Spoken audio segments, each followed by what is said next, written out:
are the first and the only Filipino style. Yeah, Filipino style ramen. Actually, first time ko na Filipino style ramen. Yes. Pero, ano ang difference ng Filipino style ramen sa Japanese ramen? Okay, first is the price. Siyempre, mostly the Japanese ramen is ranging from 300 pesos to 400 pesos, may 500 pesos, pero ngayon meron na rin mga affordable na below 100. Pero this one is very different from those because this is made to be savored and enjoyed by the Filipino people. So, first is the soup. Minodify namin yung soup.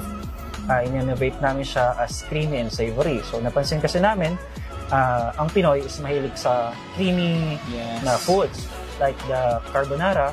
So, the usual carbonara on Italy, on other countries is only noodles and cheese and bacon. Pero pagdating dito, nilalagyan natin ng Nestle cream, ng milk. So, the spaghetti din, likewise, creamy din ang spaghetti natin, unlike sa spaghetti na ibang bansa. So, isa yun sa naging basis namin, nagawing creamy siya. Then another one is, mahilig ang Pinoy sa savory. So, the usual ramen is not savory. Medyo thick siya, pero hindi siya yung savory na tulad ng pansit bihon natin, pansit canton and palabok. So, ginawa namin siyang savory na gustong-gusto ng Pinoy. Then, another innovation is the toppings. Usual na ramen natin is made up of chashu or grated pork or beef. Kasi, hindi siya magiging Pinoy kasi para sa amin. Hindi siya magiging Filipino style kung hindi siya affordable. Kasi kailangan abot ng masang Pinoy. Yes.